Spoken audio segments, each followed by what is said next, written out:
Film diawali dengan memperlihatkan seorang manajer hotel bernama Sunwo sedang bersantai namun tiba-tiba didatangi oleh salah satu bawahannya dan melaporkan kalau di lantai bawah terdapat beberapa pelanggan yang sedang berbuat kericuhan. Tanpa basa-basi, Sunwo langsung mendatangi para pelanggan yang dimaksud ditemani bawahannya yang juga seorang anggota keamanan.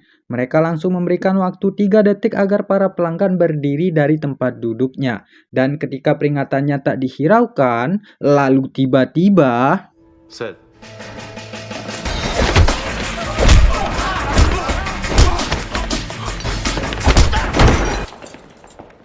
keesokan malamnya Sunwo diajak bosnya yang bernama Mr. Kang untuk makan malam. Mereka berdua berbincang dengan sangat akrab dan di tengah percakapan salah satu bawahan Mr. Kang tiba-tiba ikut nimbrung. 기러게.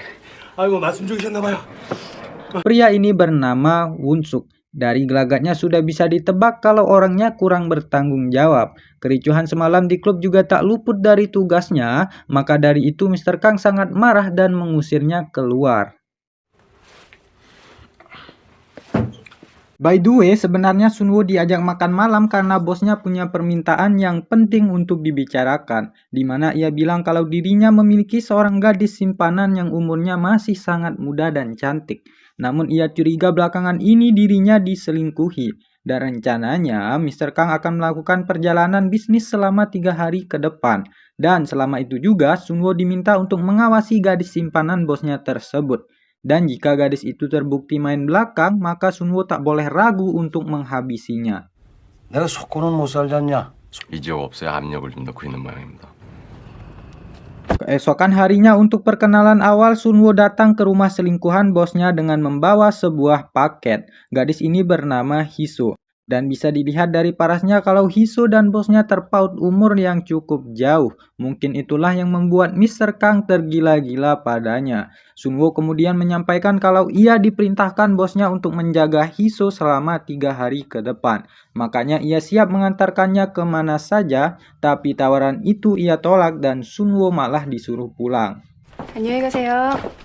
Tak lama kemudian Hiso terlihat keluar dari rumahnya bersama seorang pria tak dikenal. Di hari pertama pengintaiannya, Sunwo mengikuti kemanapun mereka pergi. Sayangnya selama pengintaian tak ada bukti kuat kalau laki-laki itu adalah selingkuhan Hiso. Makanya Sunwo belum mengambil langkah apapun pada saat itu. Di lain sisi, malam itu Sunwo diajak bertemu oleh Wonsuk. Begitu ketemu, dia enggak berhenti ngoceh soal 3 orang yang kemarin Sunwo pukuli. Dimana ketiganya ternyata anak buah seorang ketua gangster bernama Baek. Akibat perbuatannya, kini si ketua gangster tak berhenti menelponnya. Sunwo sendiri memilih untuk mengangkat telepon dari ketua gangster tersebut. Dan tanpa ragu, ia mengajaknya bertarung jika ada masalah yang dianggap belum selesai. 여보세요, 김 실장입니다. 여보세요. Baik yang merasa terhina akan telepon tadi melampiaskan emosinya dengan menyiksa salah satu anak buahnya. Sedangkan Wunsuk yang tadinya banyak bacot kini hanya bisa terdiam. Keesokan harinya tiba-tiba Hiso menelpon dan minta ditemani ke studio rekaman. Di tengah jalan mereka berdua sempat singgah untuk makan siang. Saat itu Hiso tak berhenti melontarkan pertanyaan yang bersifat personal. Ia terlihat sangat penasaran dengan Sunwo yang kebetulan sosoknya sering disebut Mr. Kang sebagai tangan kanannya yang bengis. Berulang kali Sunwo berusaha mengelak, ia juga terlihat sedikit malu-malu karena ini pertama kalinya jalan bersama seorang wanita. Karena selama ini Sunwo menghabiskan waktunya hanya untuk bekerja. 아저씨 무서운 사람이라고 그러던데요? 그때 명함 드렸었잖아요. Singkat cerita, siang itu Hiso melakukan rekaman di sebuah studio musik dengan sangat indah sehingga membuat Sunwo tak bisa mengalihkan perhatiannya.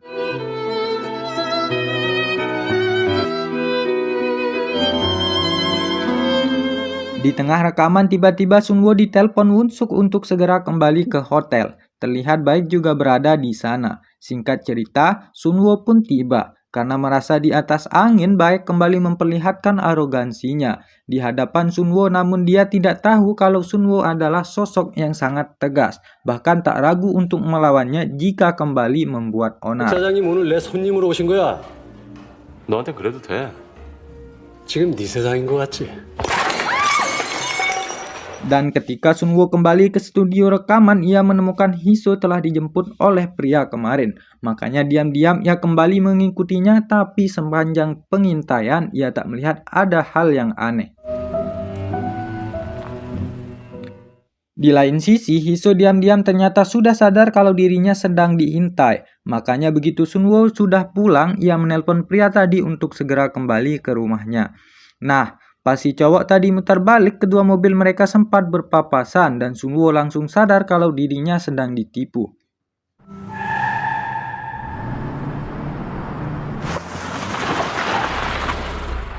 Seandainya Hiso tak melindungi kekasihnya, mungkin saat itu ia sudah mati. By the way, karena sekarang perselingkuhannya sudah terbukti, Sunwo kemudian berencana untuk melaporkan hal ini ke bosnya. Tapi kemudian ia teringat kalau seandainya bosnya tahu, pasti Hiso akan dibunuh. Dan bisa saja Sunwo sendiri yang diminta untuk membunuhnya. Karena tak sanggup untuk melakukan hal itu, ia pun memilih untuk memaafkan kesalahannya. Tapi sebagai gantinya, ia harus berjanji kalau hubungan mereka berdua berakhir sampai di sini. 두 사람은 이제 절대로 만나. 자네 빨리 옷 입고 나가. Pulang dari sana, entah kenapa Sunwo merasa sangat kesal, ditambah lagi saat di tengah jalan ada sekelompok anak muda yang bertingkah arogan. Dan ya, bisa dibilang kebetulan sekali Sunwo sedang butuh pelampiasan emosi. Dan begitu ia berhasil mencegat mobil mereka di tengah jalan, anak-anak muda itu Sunwo habisi sekaligus malam itu.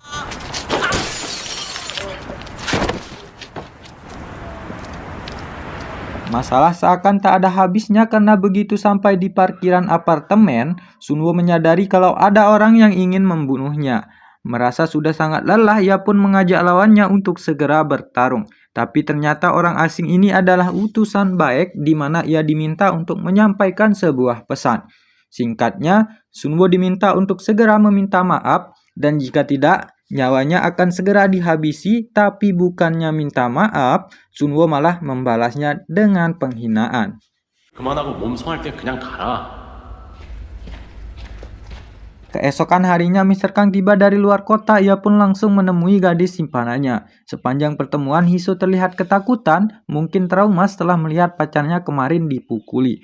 Jadi setiap akan dibelai, ia berusaha menghindar, tapi tingkahnya itu tentu membuat Mr. Kang langsung sadar kalau ia sedang menyembunyikan sesuatu. Di waktu yang sama, malam itu Sunwo tak bisa tidur dan di tengah kesunyian, tiba-tiba beberapa orang tak dikenal berhasil memasuki apartemennya. Ternyata itu adalah ulah utusan Baek. Dirinya kemudian disekap di sebuah gudang, tak lama kemudian Baek bersama anggotanya muncul. Tanpa basa-basi mereka mulai mengeluarkan berbagai senjata untuk mulai menyiksanya. Namun saat baru saja dieksekusi, tiba-tiba Baek mendapat perintah untuk segera membawa Sunwo ke sebuah tempat. Dan begitu sampai di sana, kita dibuat terkejut karena ternyata kebohongan Sunwo telah terbongkar.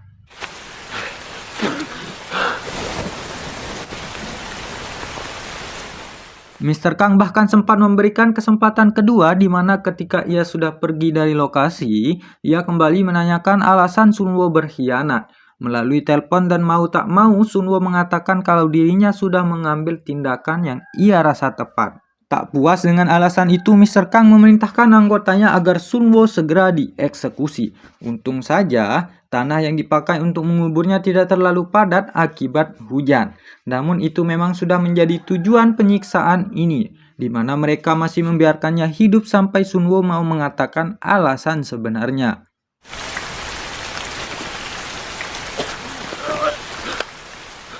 Won-suk terlihat sangat menikmati tugasnya, hingga akhirnya Sunwo kembali diberikan sebuah ponsel untuk menelpon bosnya untuk mengambil keputusan apakah akan berkata jujur atau mau dikubur kembali. Walaupun telah terluka parah, Sunwo kemudian memberikan perlawanan sengit ke belasan preman yang mengepungnya.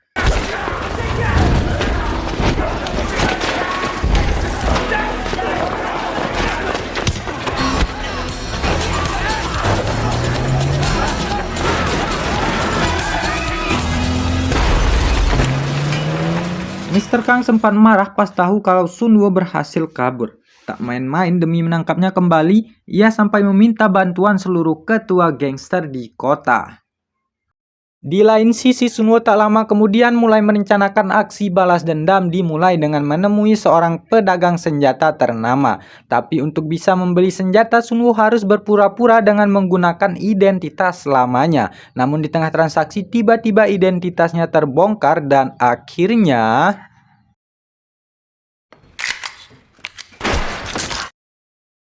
kemudian hal pertama yang ia lakukan adalah mengincar Baek, makanya ia kemudian menyandra anggotanya demi bisa mengatur sebuah jebakan. Menggunakan ponsel anggotanya, Baek diminta ke sebuah tempat sepi dan tentu saja ketika ia melihat Sunwo yang berhasil selamat dari siksaan kemarin membuatnya cukup terkejut. Sayangnya saat keduanya sudah bertemu, Sunwo malah terlalu naif dan kesempatan itu Baek manfaatkan dengan langsung menikamnya beberapa kali. Hingga akhirnya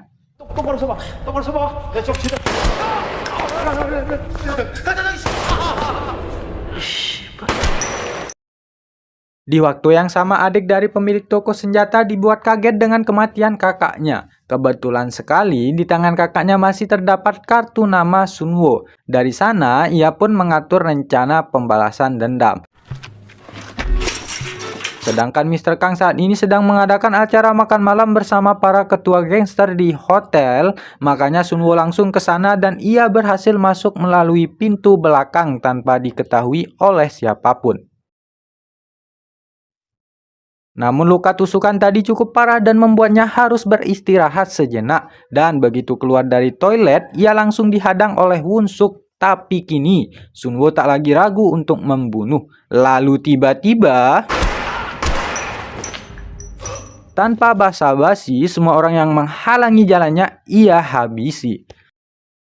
Ketika Mr. Kang melihat Sunwo memegang pistol, dikiranya Sunwo hanya menggertaknya saja. Tapi ternyata ia tak ragu membunuh bodyguard yang berusaha menghalanginya. Di sini Sunwo kemudian mengatakan semua kerisauan di hatinya, di mana ia masih tak percaya bagaimana bisa Mr. Kang sangat tega mencoba membunuhnya hanya karena perkara sepele.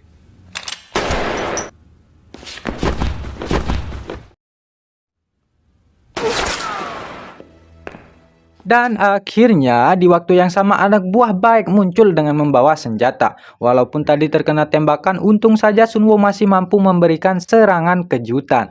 Aksi saling tembak pun tak terhindarkan. Dan karena melawan banyak orang, Sunwo sempat tersudutkan, tapi di saat itulah ia memberanikan diri untuk tetap maju. Lagi pula luka di tubuhnya sudah tak mungkin bisa diobati. Jadi ia tak peduli lagi jika harus kembali terkena tembakan.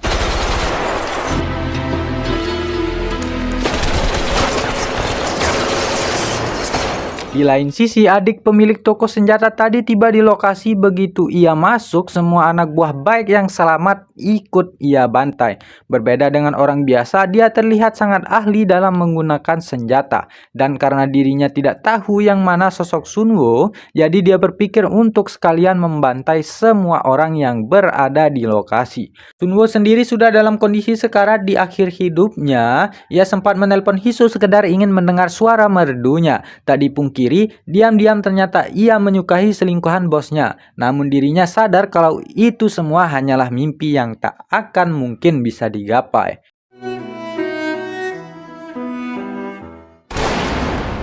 Dan dengan begitu film pun tamat.